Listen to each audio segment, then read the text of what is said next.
Well, hey, Gundam Maniacs, welcome to another episode of Gundam Explained. In this episode, we're continuing our look at the Evolve series. And this episode is pretty interesting. This has to do with Wing, and I gotta tell you, somehow, I was feeling some nostalgia when I was going through this, and I don't know why, because I really didn't watch Wing until, what was it, last year?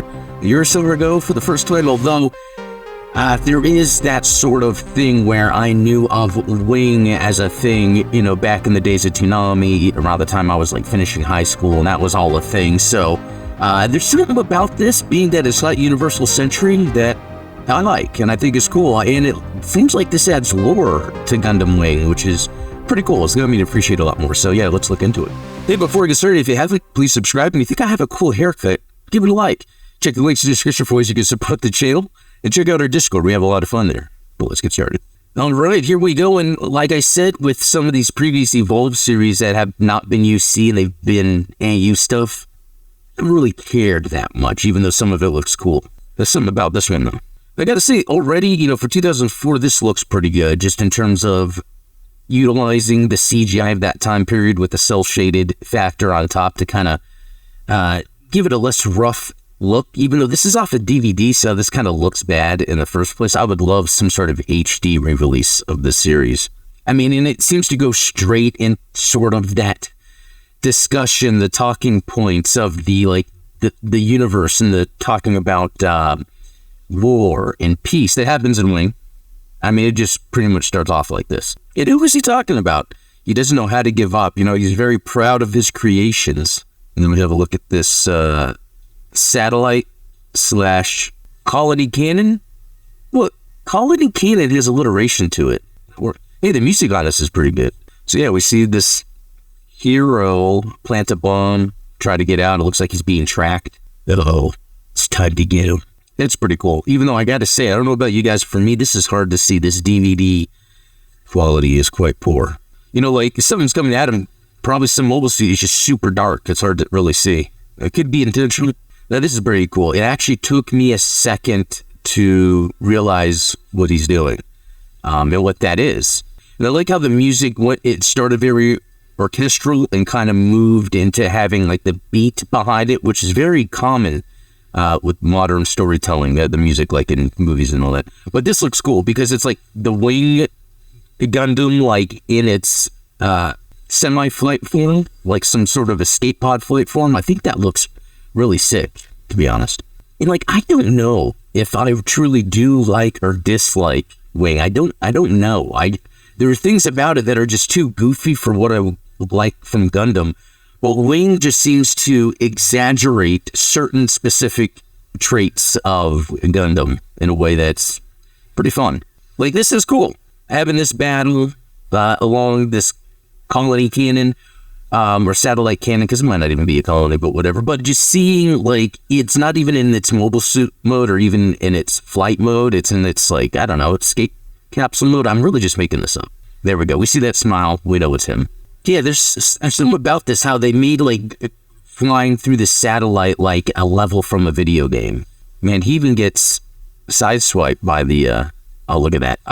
See, that's pretty cool, even though I think the Wing thing is goofy. Like, I feel like they do a good job here really incorporating it into the technology required to add thrust to a mobile suit. And it's interesting because it seems like the thrust of the Wing, it's in a way where it almost looks like the wings themselves are angelic, and that's kind of like the thing they're going for here, because it kind of adds light in a way around it where it almost complements the Wing form factor.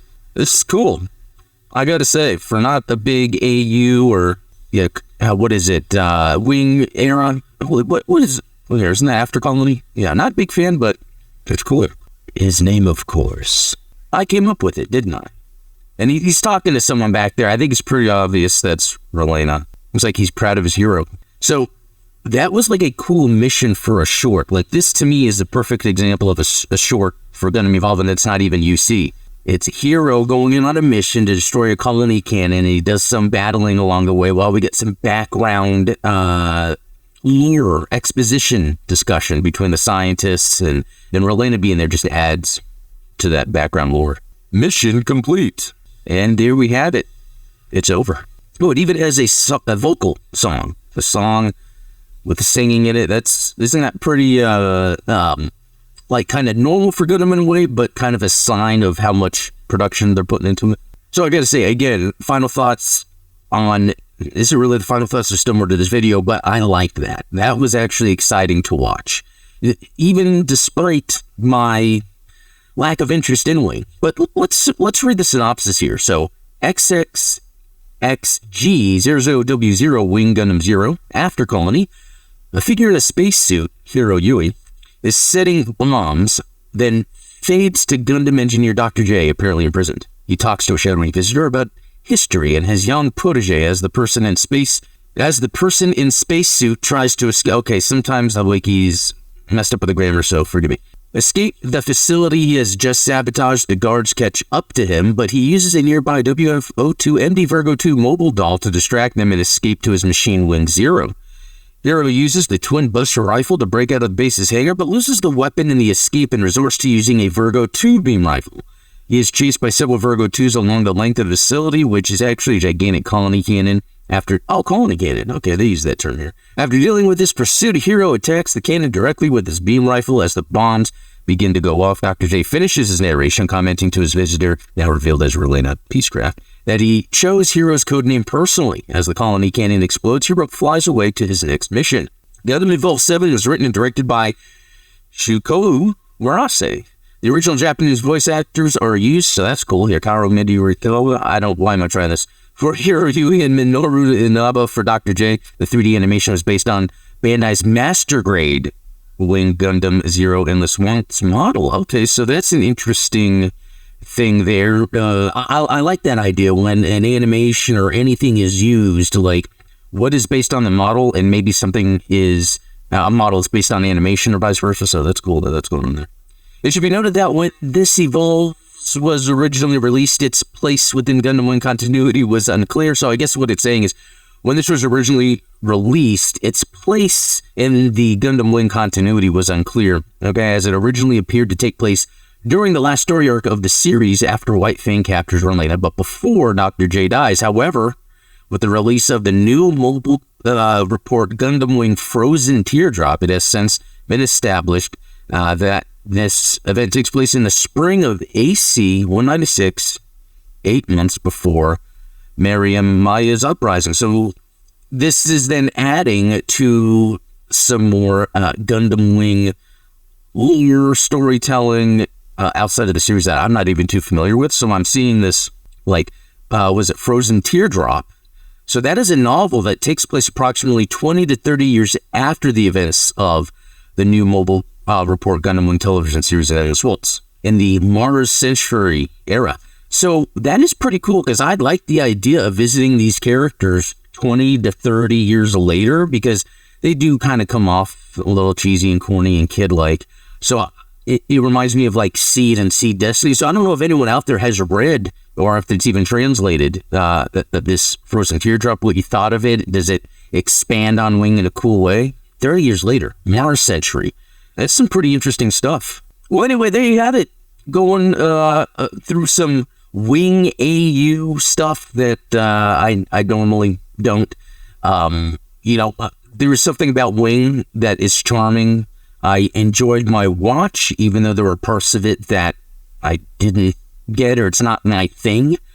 I appreciate it. And there's like this, I guess, a nostalgia that I think is almost part of that zeitgeist of the time period that still resonates today, even if you didn't watch Wing. It was just part of culture. And I think I feel that in this, even though I don't have true nostalgia for it. Anyway, I'm curious what you all think about this. I think this is one of the better Evolves, and it's not Universal Century. That makes me feel good that I'm genuinely liking something outside of Universal Century. And if any of you have watched this or have even looked at this new mobile report Gundam Wing Frozen Teardrop, lore, story, anything like that, interested to see what you think. But anyway, guys, thanks for watching. Have a good day. We'll talk later.